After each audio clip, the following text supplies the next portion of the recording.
आप लोग प्रेम से मालिक के नाम को उच्चारण करेंगे। जय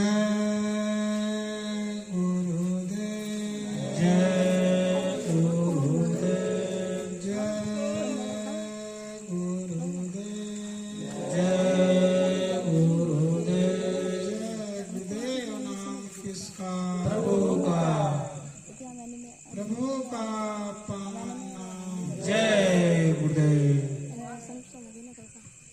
शब्द स्वरूप में सर्वत्र विराजमान परम पूज्य स्वामी जी महाराज एवं उनके उत्तराधिकारी परम श्रद्धेय हुजूर महाराज के श्री चरणों में कोटिन कोटि नमन बंदन करते हुए इस पांच पेड़वा पावन धरती पर निवास करने वाले सभी माताएं, बहनें, बच्चों और बच्चियां, बुजुर्ग, नौजवान दोस्तों एवं दूर दराज से चलकर आए हुए सत्संगी धर्म प्रेमी भाई बहनों सबको सादर देंगे।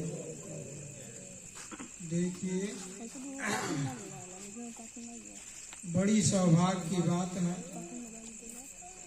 मालिक ने बहुत बड़ा दया कृपा करके हमें और आपको मनुष्य शरीर दिया है।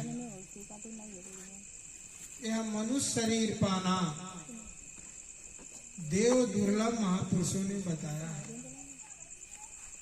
देव दुर्लभ का मतलब ये होता है जो देवताओं को नहीं प्राप्त है वह आपको मनुष्य शरीर प्राप्त हुआ है, क्योंकि देवता भजन नहीं कर सकते, देवता तपस्या नहीं कर सकते, इसलिए वे लोग जो कर चुके वो कर चुके। लेकिन आपके लिए बहुत अच्छा अवसर है कि आप मनुष्य शरीर में आए हैं। धर्म ग्रंथ पुराणों में भी लिखा है कि जिसको आप देवता समझ करके पूजा पाठ करते हो एक दिन वो भी मनुष्य शरीर में रहे और वो लोग यहाँ धर्म कर्म दान पुण्य पूजा पाठ तपस्या वो लोगों ने किया। जिस जिस तरीके से जिसका तपस्या रहा उसी अनुसार उनको स्वर्ग में भी स्थान मिला। लेकिन बात यह है कि उनको भी चिंता है कि स्वर्ग में हम कितने दिन रह सकते हैं। हमारा पुण्य जब खत्म हो जाएगा तो स्वर्ग से फिर हमको मृत लोक में आना पड़ेगा। लेकिन मनुष्यों के लिए महापुरुषों ने बताया है कि यदि आप लोग अच्छा कर्म कर लें, मनुष्य शरीर में ही प्रभु को प्राप्त कर लें, तो आपको स्वर्ग में नहीं, आपको मोक्ष हो जाएगा, कभी जन्मना मरना नहीं पड़ेगा। हम आप समझे कि ये कैसे हो पाएगा, यह कठिन भी है, यह सहज भी है। जैसे एक विद्यालय में छोटे छोटे बच्चे पढ़ने जाते हैं तो कुछ बच्चों को भय रहता है कि हम हाई स्कूल कैसे पास करेंगे, क्योंकि उनकी पढ़ाई बढ़िया नहीं रहती है। वो लफंगों के साथ घूमते हैं, मेहनत नहीं करते। लेकिन कुछ ऐसे विद्यार्थी होते हैं वो परीक्षा की इंतजारी करते हैं कि हम बहुत बढ़िया से पढ़ाई किए हैं, परीक्षा में खूब लिखेंगे, फर्स्ट डिवीजन पास होंगे। तो एक ही विद्यालय के दोनों विद्यार्थी हैं, एक को डर लग रहा है कि हम पास नहीं हो पाएंगे, लेकिन एक को खुशी हो रही है कब परीक्षा हो जाएगी, हम फर्स्ट डिवीजन पास होंगे, हमको अच्छी नौकरी मिल जाएगी। इसी तरह से प्रेमियों, हमारे और आपके बीच में ऐसे तमाम महापुरुष आए जिन्होंने प्रभु का पूजा पाठ किया, कीर्तन किया, खोज किया और वो लोग प्रभु को पा गए। इसलिए हम लोगों को निराश नहीं होना है, प्रभु इसी शरीर में मिलता है। अब रही बात, जो किसान मेहनत करता है थोड़े ही खेत में, इतना ज्यादा उपजनी करता है, क्योंकि आप लोग किसान हो, पचड़वा के लोग, कि थोड़े खेती में मेहनत करके जो 10-10 बीघा के खेतीहर काश्तकार हैं और यहाँ के 2-3 बीघा वाले उनसे ज्यादा उपजनी कर लेते।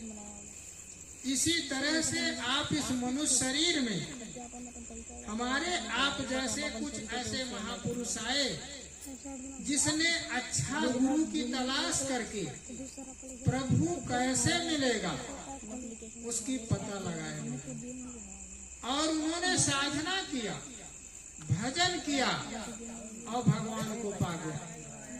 कुछ लोगों को तो हम आप भगवान कहने लगे।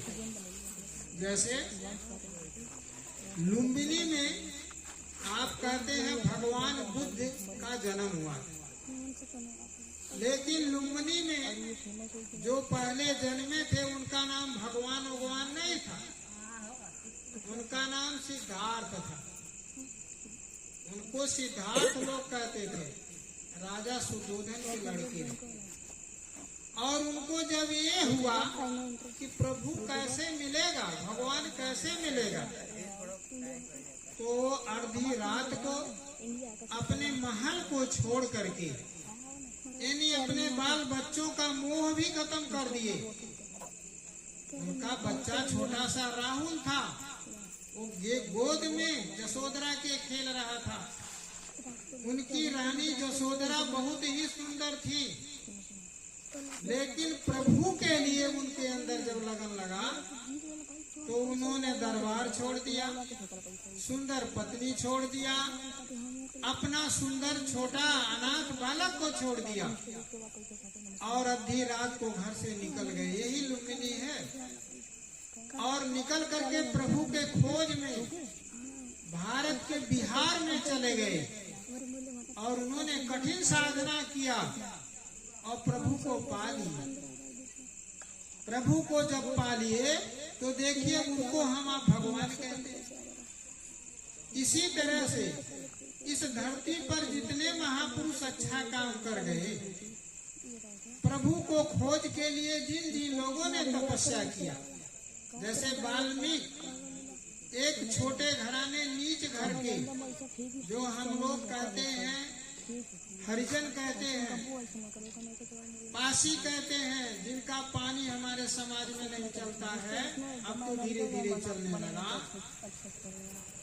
ऐसे घराने के वो वाल्मीकि रत्नाकर नाम के डाकू जब प्रभु के खोज में उनकी लगन लगी तो अपने डकैती को छोड़ दिया और सप्त ऋषियों ने उनको ज्ञान दिया और उन्होंने ऐसा तपस्या किया कि वो प्रभु को प्राप्त। रामायण में आपने लिखा है कि उल्टा नाम जपत जग जाना, वाल्मीकि भय ब्रह्म समाना। वो ब्रह्म को प्राप्त कर गए, ब्रह्मा नहीं, ब्रह्म को।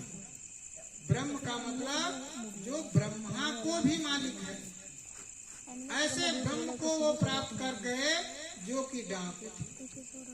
तो आप तो बड़े सज्जन हो, आपके अंदर ये विचार आया कि भाई वहाँ सत्संग हो रहा है तो चले हम लोग सुन ले। ये अच्छी भावना आप लोगों का है, हम इसका बहुत कदर करते हैं। क्योंकि देखिए आपके घरों में लोग गए, बताए, लेकिन जिनके भाग्य नहीं रहे, अच्छे बात सुनने की जिनके अंदर भाव नहीं है, वो बेचारे नहीं। क्योंकि जैसे मान लीजिए अब हमको शीतलता की आवश्यकता है और धूप में जो है हम परेशान हैं, लेकिन कदाचित हम जो है घर के अंदर छुप गए और बरसात हुई, लोग जो बाहर रहे वो शीतलता पाए और जो अंदर घर में छिप गया तो कैसे पाए। इसी तरह से जो ये बच्चियां और माताएं बहनें जो आए हैं, इनके अंदर मैं बहुत बड़ा भाव देख रहा हूँ कि जिनके अंदर क्या महापुरुषों की बात सुनाई जाएगी वो सुनने के लिए आए। तो देखिए मुख्य मतलब ये है, महात्माओं का कहना है कि आप कुकुर होते, आप बिल्ली होते, आप भैंस होते, गाय होते, बकरे सुअर होते तो आप यह बात नहीं समझ पाते। यह सिर्फ मनुष्य को बताया जा सकता है। प्रभु के विधान में ये है कि 84 लाख बार आप पेड़ में, पौधों में, कुकुर में, बिलार में, पानी के जीव में, कीड़े फतिंगे में हम आपने जन्मा। बड़ा दुख उठाया हम लोगों ने। महात्मा कहते हैं हम लोगों ने बड़ा दुख उठाया कि हम भी जब बकरे थे तो हमारा भी गला काटा गया, हम भी जब मछली थे तो हमको भी लोगों ने खाया। अब आप बताओ कि कोई भी जीव जब मरता होगा तो कितना कष्ट होता होगा। वो कष्ट हम लोगों ने भी उठाया, लेकिन मालिक ने दया करके अब की बार हम लोगों को मनुष्य शरीर में पठा, इसलिए पठा दिया कि देखो प्रभु पाने का, भजन कीर्तन करने का आपको समय है और आप इस समय में प्रभु को पाने का भजन कीर्तन करके आप प्रभु को पा लेना। जैसे वाल्मीकि ने पाया, व्यास ने पाया, वशिष्ठ ने प्रभु को पाया और जैसे ध्रुव ने भगवान को प्राप्त कर लिया, इसी तरह से नारद आदि, विश्वामित्र, वशिष्ठ ऐसे लोग प्रभु को प्राप्त कर लिए। आज उनका इतिहास में नाम है और वो लोग ऐसे सुख मंडल में पहुंच गए कि जिनको फिर जन्मना मरना नहीं, जन्मना मरना बहुत दुख है महापुरुषों ने कहा। तो बाबा जी का कहना है, बहुत बात तो आप लोगों ने सुना, अच्छी बात है, लेकिन हम आप लोगों को ये बता देता हूँ कि देखिए जिन महापुरुषों ने प्रभु को प्राप्त किया, भगवान को प्राप्त किया, वो कैसे प्राप्त किया कि वो लोग भी जैसे भगवान बुद्ध को ये नहीं पता था कि बुढ़ा क्या होता है, रोगी क्या होता है, लेकिन किसी ने बताया ये भी आदमी है और डंडे के सहारे चल रहे हैं, कोई जानवर नहीं। लेकिन हम आप तो होशियार हैं, हम तो जानते हैं कि भाई रोगी होते हैं, बुढ़े होते हैं। बुद्ध को ये भी नहीं पता, लेकिन वो भगवान हो। तो ये बाबा जय गुरुदेव जी महाराज ने कहा कि जा करके लोगों से बता दो कि इसी मनुष्य शरीर में वो प्रभु मिलता है। भगवान राम के रामायण में भी लिखा है कि मनुष्य शरीर क्या है, साधन धाम मोक्ष कर द्वारा, पाई निज परलोक संवारा। इस मनुष्य शरीर में मोक्ष जाने का रास्ता लिखा भगवान राम ने और कहा जिनको मिल गया उनका काम है। अब हम लोगों को नहीं मिल पा रहा है, क्यों? क्योंकि बालक ध्रुव को नारद जैसे गुरु मिले, वाल्मीकि को सप्त ऋषि जैसे गुरु मिल गए, कबीर साहब को रामानंद जैसे गुरु मिल गए। इसी तरह से जब अच्छे गुरु मिल जाएंगे, जिसने प्रभु को प्राप्त कर लिया, जैसे जो अच्छे मास्टर मिल जाए तो बच्चों को बढ़िया से पढ़ा दे, और मास्टर बढ़िया नहीं है, वो है अपने ही नहीं जानकार है, तो बच्चों को कैसे पढ़ा देगा बढ़िया। इसी तरह से इस शरीर के अंदर प्रभु के पास जाने का कौन सा रास्ता है, ये महात्मा जानते हैं और साधन भजन कराते हैं। जैसे आप लोग देखे होंगे कि लोग आंख बंद करके प्रभु को प्राप्त करने का उपाय ढूंढते हैं, खोजते हैं। आप लोग भी, आप लोगों के अंदर सदा भाव है कि आप लोग कहीं भगवान शंकर का पूजा करने लगे तो कहीं बट सावित्री का भी चला है, बरगद के पेड़ों में धागा होगा लपेटने का, वह पूजा करने।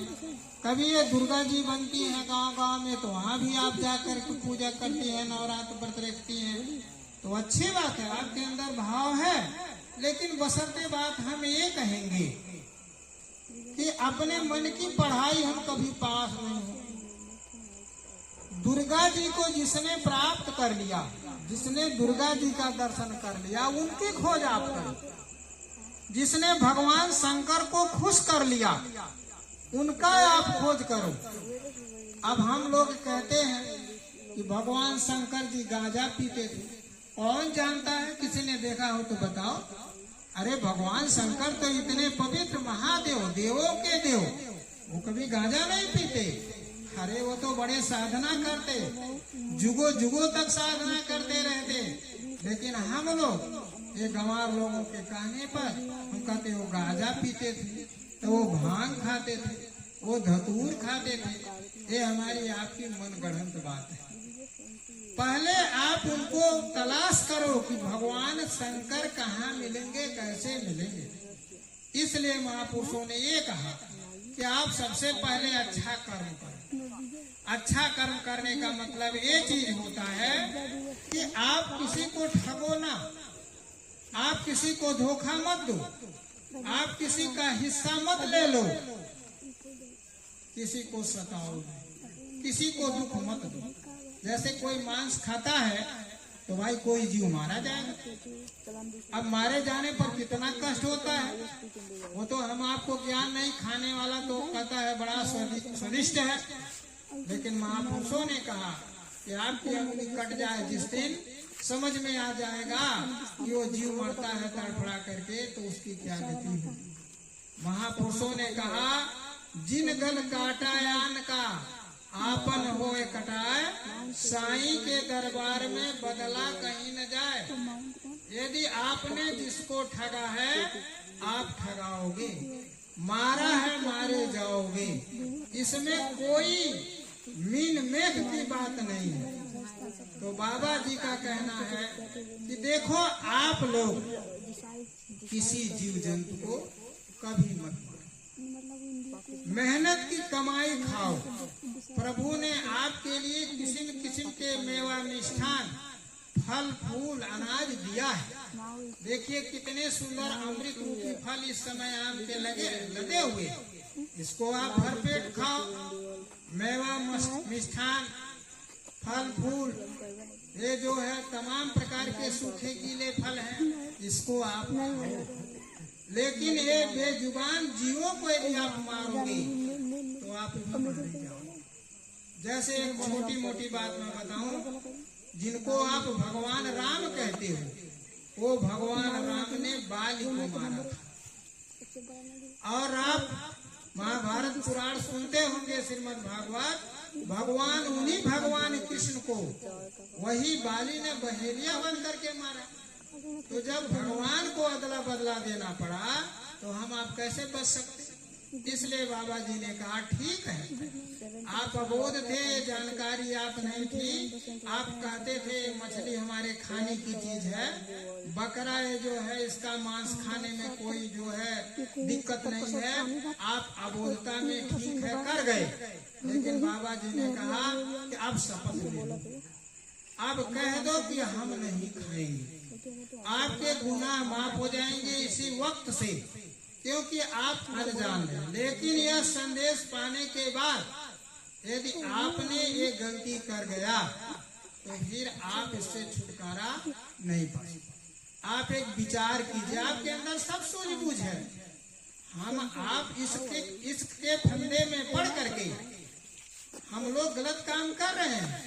जैसे शराबी नाले में जब गिर जाता है और नाक मुख में गंदगी भर जाती है, किसी तरह से उसको बाहर निकाल करके किया जाता, सफाई हो जाता है, कहता है कान पकड़ के उठता है अब शराब कभी नहीं पी।